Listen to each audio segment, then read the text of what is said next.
All right, welcome everyone. Let's kick off this deep dive. And we're going to be looking at this really fascinating concept called Hara. Okay. And get this, our source is an online class description. Oh, interesting. I know, right? You might be thinking, how much can we really glean from something like that? But trust me, you'd be surprised. Oh, bad. So buckle up because we're about to, we're going to go way beyond just a surface level understanding here. Okay, cool. I'm excited. All right, so before we dive headfirst into this whole Hara thing, Right. let's give everybody a little bit of context. The class itself is all about Japanese Reiki, Okay. which, just in case anything's new to the idea, is basically a form of energy healing. Mm-hmm. Now, the teacher for this class is Bronwen Logan, who has, wait for it, a whopping 25 years of experience, Wow.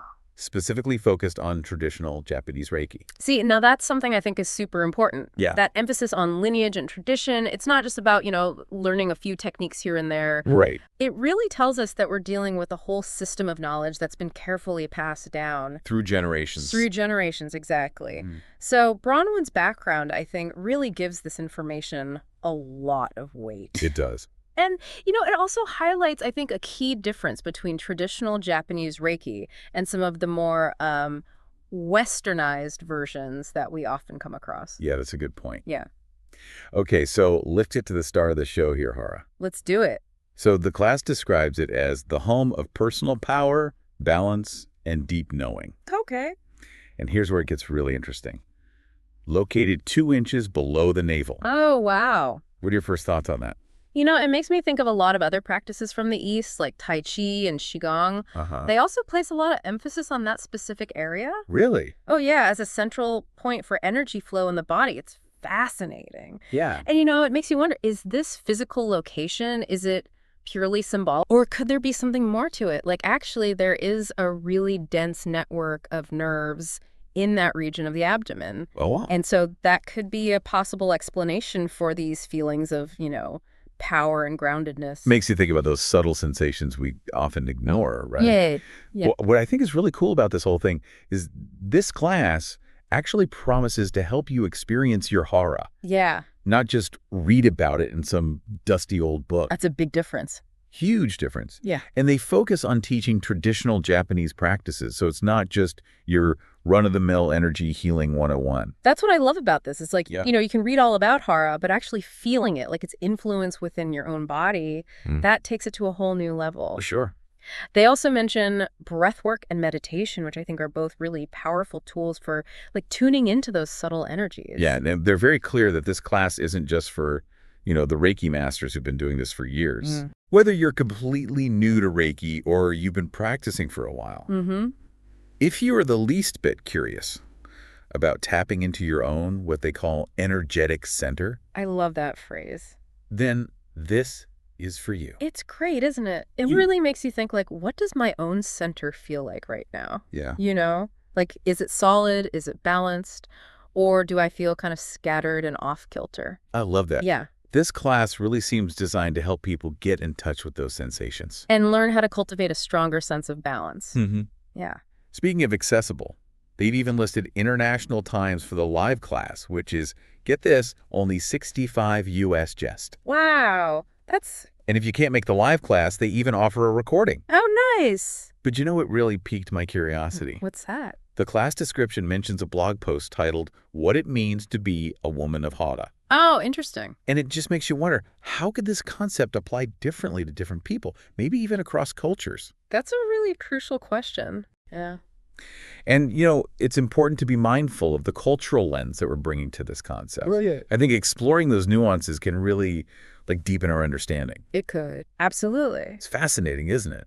It is. It seems like we're just scratching the surface here. Yeah. There's so much more to unpack about Hara and how it relates to, like, resilience and personal power. I agree. The strength, it's not something we need to create from scratch. It's already within us. So it's more about remembering. Remembering or rediscovering, I guess you could say. Right. That power that already resides in our Hara. So it's not about building something new, Right. but uncovering what's already there. Exactly. That's a really powerful shift in perspective. It is. And, practices like breathwork and meditation, which they mention as part of the class, Yeah. those become tools to peel back those layers. I see. And access that deeper sense of self. It makes you think about how we often look for validation and strengths outside of ourselves in achievements or material things. Yes. But what if the real source of power lies within, in our Hara, just waiting to be tapped into? You've hit on a fundamental truth that I think so many wisdom traditions point to. Yeah. True power isn't external. It's internal. It's internal, exactly. Right. And what fascinates me is how this concept of Hara connects to the idea of being centered. Right. When you're truly centered, you're more grounded, you're more resilient, and you're better able to handle, whatever life throws your way. So it's not just about feeling good then. Right. It's about being more empowered. In every aspect of your life. In work, relationships. Creativity, everything. Yeah, I'm starting to feel a little bit inspired to explore my own Hara a bit more deeply. It's a powerful concept. Do you think this is something that could be cultivated, strengthened over time?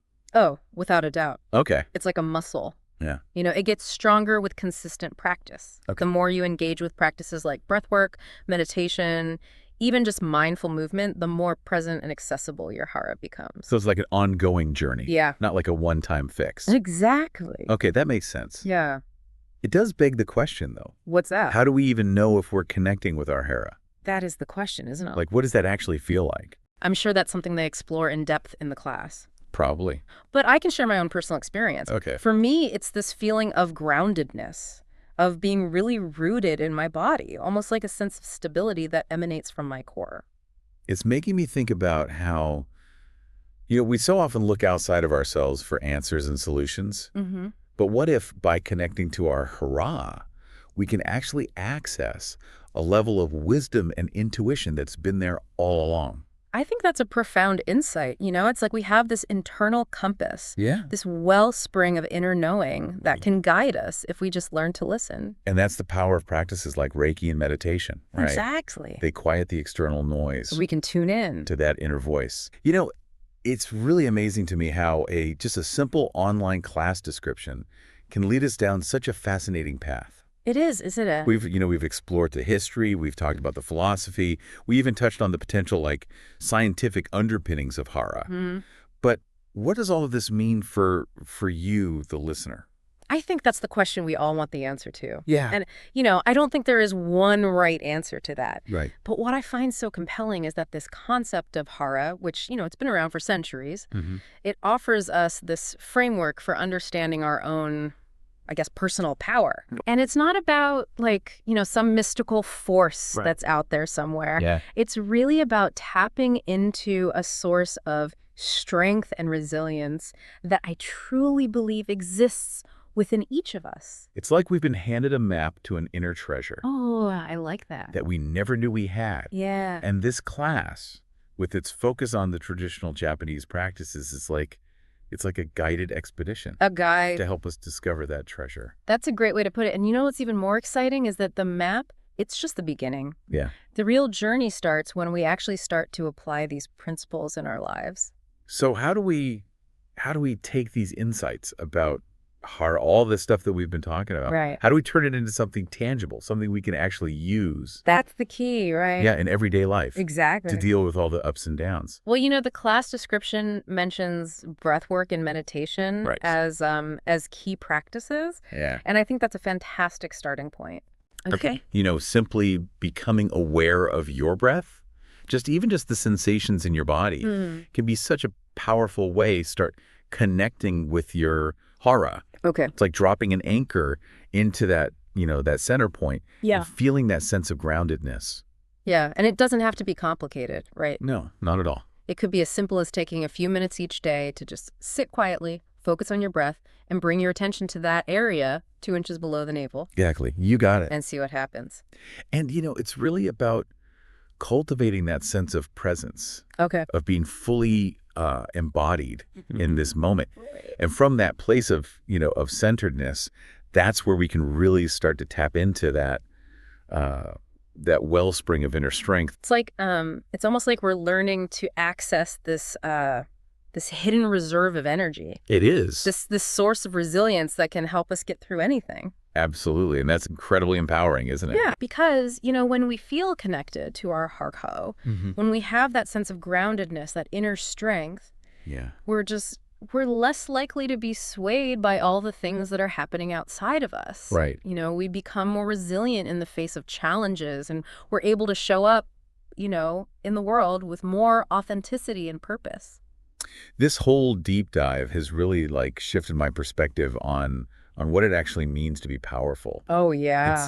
It's not about dominating others or achieving, some measure of success in the eyes of the world. Yeah. It's really about cultivating that inner strength, that unwavering sense of self. That comes from connecting to our heart. That comes from Hara, yeah. And the beauty of all this is that this power, this ability, it's available to absolutely everyone. It's a good point. It's not limited by age or gender or background. It's our birthright. I love that. We just have to remember how to access it. So as we wrap up, our exploration of Hara, I want to leave you, the listener, with a little challenge. Okay. For the next, say, I don't know, few days. Just try incorporating some of these simple practices that we've been talking about into your daily routine. Like what? Take a few minutes each day to connect with your breath. Bring your attention to that space, 2 inches below your navel. Right. And just see what happens. Just notice. Yeah, does it shift your energy? Does it change the way you feel in your body? Does it impact how you interact with the world around you? Yeah, and remember, this isn't about achieving some kind of perfect state of being. No, it's about exploration. Yeah. It's about being curious and giving yourself permission to tap into a source of power that's been there within you all along. Well, thank you so much for joining us on this deep dive into Hara. Yeah, this has been great. We hope it sparked a little bit of curiosity in you and inspired you to embark on your own, journey of self-discovery. Because remember, the journey itself is the reward. It is. So keep exploring, keep learning, and, most importantly, keep diving deep. I love it. All right, everyone, until next time. Take care.